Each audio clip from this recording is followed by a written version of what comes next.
মানব ইতিহাসে সবচেয়ে বড় সাকসেস একটা হচ্ছে চীনের সাকসেস। চীন গত 3 থেকে 4 দশকে 700 মিলিয়ন লোককে পভার্টি থেকে তুলে আনছে। চীনের যে 700 মিলিয়ন, এটা পুরা ইউরোপের চেয়ে বেশি।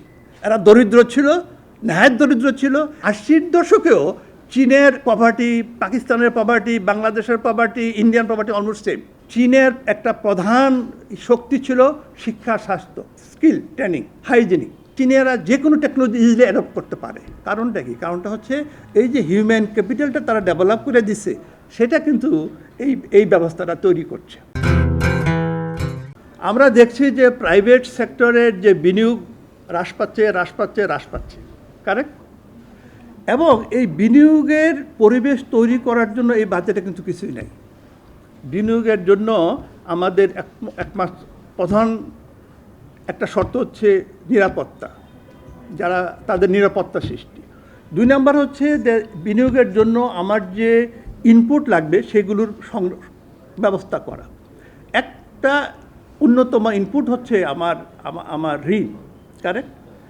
বাংলাদেশে এখন এই যে ঋণের সুদের হার, আমাদের বাংলাদেশ ব্যাংক তার রেপো রেট বাড়াইতে এখন ঋণের সুদের হার 14 থেকে 15% হয়ে দাঁড়াইছে। 14 থেকে 15% হারে ঋণ নিয়ে কোনো বিজনেস সাস্টেন করতে পারবে? I think totally impossible. এটা ব্যবসা হওয়া সম্ভব না। এবং বাংলাদেশে অলরেডি যারা বিদ্যমান যে শিল্প কারখানা আছে সেগুলো সিক হচ্ছে, বন্ধ হচ্ছে, লে অফ হচ্ছে। আমরা আশুলিয়ায় দেখছি, টঙ্গী দেখছি, শ্রমিকরা বিদ্রোহ হচ্ছে। কিন্তু আমরা কিন্তু এই বাজেটে তাদের কোনো কিছু ব্যবস্থা করিনি। আমরা আশা করছি মাহমির যা বলছে, বিদেশি বিনিয়োগ আসবে, এফডিআই আসবে, আমাদের দেশে বিনিয়োগে বেসে যাবে, চাকরিতে বেসে যাবে। এটা কিন্তু একটা অবাস্তব এবং সত্যিকার অর্থে কর্মসংস্থান সৃষ্টির জন্য এই বাজেটে তেমন কিছুই নাই। এবং কর্মসংস্থান না হলে শুধু মানুষ দরিদ্রতাও বাড়ছে। 2019 সালের পর থেকে কিন্তু বাংলাদেশের সরকারি হিসাব অনুযায়ী দরিদ্রের হার বাড়ছে এবং এটা আরও বাড়বে। আরেকটি ইম্পর্টেন্ট জিনিস আমি যেটা বলতে চাই, আমাদের মাহমিদ যে বলছে আমি তাকে করবই, কৃষিক্ষেত্রে কিন্তু এই বৈষম্যটা দিন দিন বাড়ছে। কৃষিকে আমরা যেই কৃষি আমাদের 18 কোটি মানুষের খাদ্য ব্যবস্থা করছে, সেই কৃষির সাথে আমাদের বৈষম্য আমরা দিন দিন বেশি করছি। আমি ছোট্ট একটা উদাহরণ দিই। একজন কৃষক সে সারা বছর পরিশ্রম করে 1 মণ ধান উৎপাদন করলো। 1 মণ ধানের দাম 1200 টাকা বিক্রি করলো। 1200 টাকা দিয়ে 10টা প্যারাসিটামল ট্যাবলেট, 10টা বোধহয় অ্যান্টিবায়োটিক কিনতে পারবে না, পারবে? একটা স্যার 1 মণ ধান তৈরি করতে তার যে প্রসেসটা গেল, যেই শ্রম গেল, যেই কিছু গেল, তার বিনিময়ে সে বাজারে গেলে 10টা ট্যাবলেটের দাম সমান হয়ে যাবে। চিন্তা করেন যে বিনিময় মূল্যটা, এই বিনিময় মূল্যটা কে তৈরি করেছে? আমরা সমাজ তৈরি করেছি। অর্থনীতির ভাষায় আমরা বলি water diamond paradox. Water diamond paradox মানে হচ্ছে ওয়াটার অনেক মূল্যবান, কিন্তু অনেক ভ্যালুয়েবল আমাদের জীবনের জন্য, কিন্তু ওয়াটারের দাম খুব কম, ডায়মন্ডের দাম অনেক বেশি। এইভাবে আমরা কৃষিকে আন্ডার ভ্যালু করে রেখেছি, হ্যাঁ, করে, যার ফলে কৃষিকাজ যারা করছে তাদের শ্রমটাকে আমরা দাম দিচ্ছি না। তেমনিভাবে আমার বাসায় যে কাজ করে, সারাদিন কাজ করে, আপনি দেখেন আমাদের প্রত্যেকের বাসায় মধ্যবিত্তের একজন করে কাজের লোক আছে। 10, 11, 12 হাজারের বেশি কেউ বেতন পায় না, সকাল থেকে সন্ধ্যা পর্যন্ত কাজ করছে। আমরা আরএমজি সেক্টরে এত উন্নতি করেছি, এখনও 12,000, 13,000 টাকা। চিন্তা করে দেখেন, এই যে আমরা যে বৈষম্য তৈরি করার যে কারখানাটা করে রাখছি অর্থনীতিতে, এই কারখানাটা না করে তারপর আরও দেখে না, এই যে সম্পদ, সরকারি সম্পদ কীভাবে প্রাইভেট হাতে দেওয়া হয়েছে। এই যে আমাদের এই যে গুলশান, বনানী, এই যে এখন কি এই যে উত্তরা বা যত নতুন বসুন্ধরা, এই যে সম্পদগুলো দরিদ্র কৃষকের জমি জমা নিয়ে আমরা করছি সম্পদ। ইভেন চিটাগং হিল ট্যাক্সে আপনি গিয়ে দেখেন, দরিদ্র পাহাড়ি যারা জুম চাষ করতো, তাদের পাহাড়ে করে জীবন জীবিকা করতো, সেই জমিগুলো আমরা দিয়ে দিছি এখন এই কিছু ধনী লোকের হাতে। তারা এখন রিসোর্ট বানাচ্ছে, গাছ লাগাচ্ছে, সেগুন গাছ, কোটি কোটি টাকা, 100 কোটি টাকা সম্পদ, দরিদ্র তারা খেতে পারছে না। এরকম এই হচ্ছে। আমি না, স্বাস্থ্য খাতের কথা একটা কথা বলবো, উনি সুন্দর করে বলেছেন। আমি আপনাদের কাছে অনুরোধ করব দুইটা জিনিস আপনারা একটু যাচাই করে দেখবেন। আপনার বাসায় কাজের লোক আছে বা গরিব লোক আছে, গিয়ে জিজ্ঞেস করে দেখেন তারা কোথায় চিকিৎসা করে। ফরগেট অ্যাবাউট দ্য বড় বড় হসপিটাল কথা বলছি, আমরা স্পেশালাইজ হসপিটাল বলছি, তারা কোথায় চিকিৎসা করে। আমি নিজে সার্ভে করে দেখছি, হাসপাতালে যায় না। Pharmacy is their hospital. আপনি যদি যে কোনো একটা হসপিটালে যা সন্ধ্যার সময় ফার্মেসি থেকে দাঁড়ায় থাকেন, কিছুক্ষণ দেখবেন এই দরিদ্র লোকজন আসতেছে। সেই ফার্মেসিগুলো সেই মাথা ব্যথা, পেট ব্যথা, ডায়রিয়া থেকে শুরু করে ক্যান্সারের চিকিৎসা তারাই দিচ্ছে। এই ফার্মেসির লোকরা হসপিটালে যাচ্ছে না। কেন যাচ্ছে না? কেন যাচ্ছে না?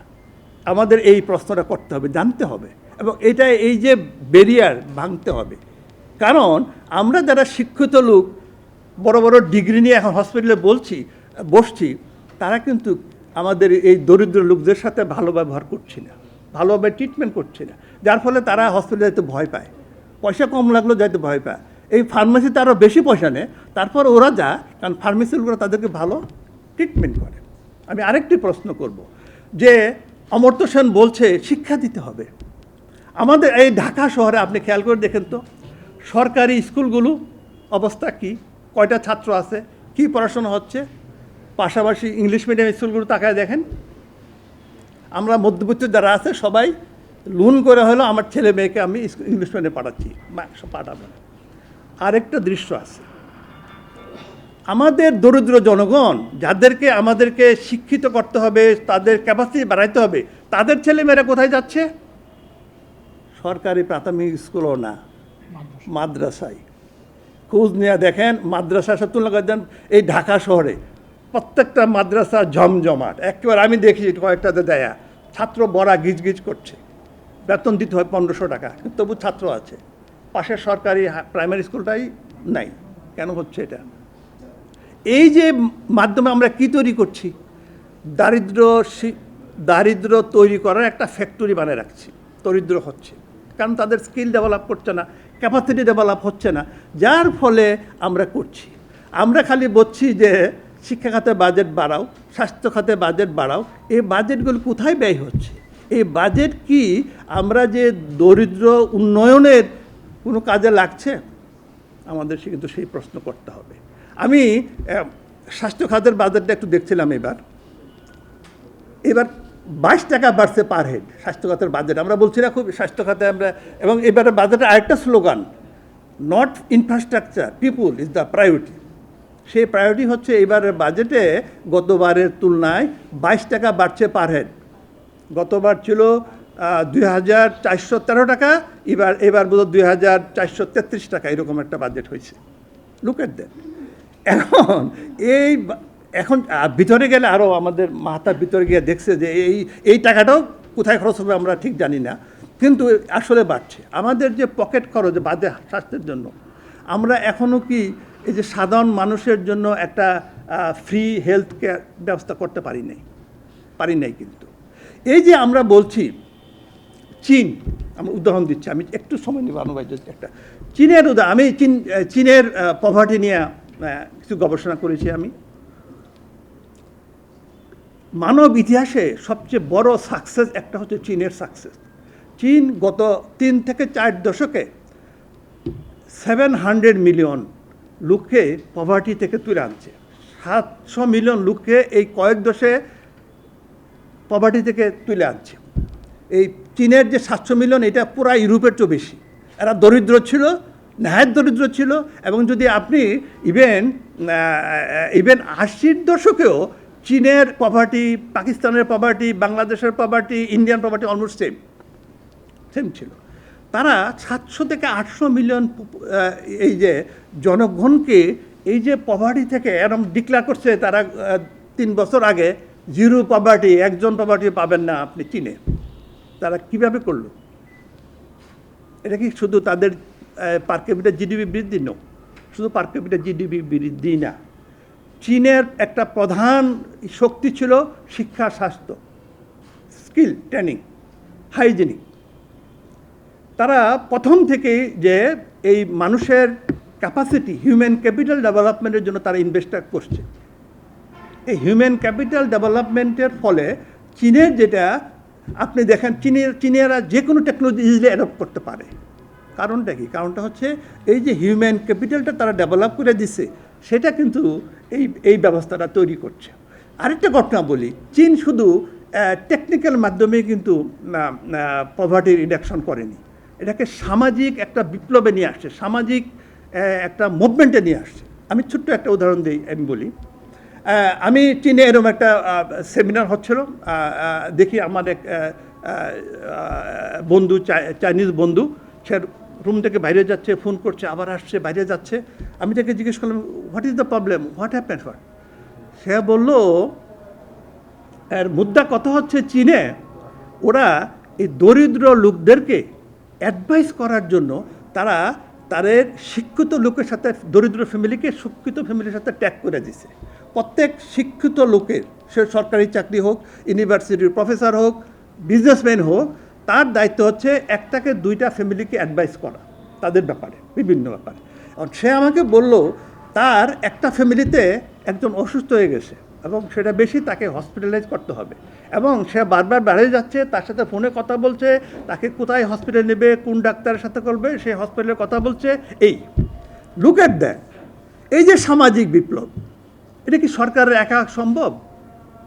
এই যে সামাজিক বিপ্লব চীনে করলো, এই যে প্রত্যেক শিক্ষিত লোকের সামাজিক দায়িত্ব করে দিল যে তুমি দুইটা লোককে, আমরা জানি এই যে দরিদ্রদের আমরা বলছি যে তাদের কিন্তু খালি অর্থের অভাব না, তাদের জ্ঞানের অভাব আছে, আইডিয়ার অভাব আছে।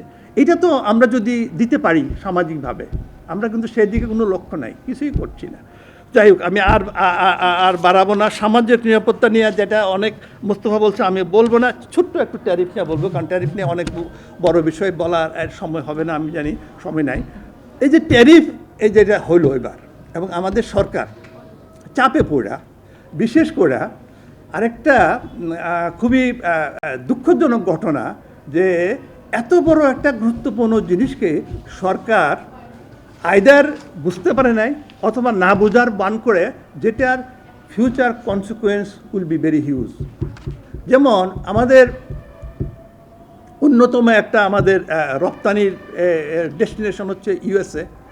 ট্রাম্প রেসিপ্রোকাল ট্যারিফ নামে যে ট্যারিফ বাড়াই দিল, তাই না, সব দেশের জন্য, আমাদের দেশের জন্য। এই যে এটা কিন্তু একটা আমাদের অর্থনীতির একটা চরম আঘাত। আমাদের সরকার কি করলো, মনে হচ্ছে না এটা তেমন কিছু হবে না, আমরা এটা ম্যানেজ করে ফেলতে পারবো, কি করব। এই যে আমরা ম্যানেজ করতে যাচ্ছি, ম্যানেজ করার এর ইফেক্টটা ইকোনমিতে কি হবে, আমি ছোট্ট একটা উদাহরণ দিই। মনে করেন যে আমরা আমেরিকা থেকে, এখন সরকার বলছে কদিন আগে, আমাদের এই প্রফেসর ইউনুসও বলছে আমরা আমরা আমরা চীন থেকে বেশি কটন আনবো। মাইন্ড ইট, কটন কিন্তু আমরা জিরো ডিউটি, আমরা কটনের জন্য কোনো ট্যারিফ নাই, জিরো ট্যারিফ।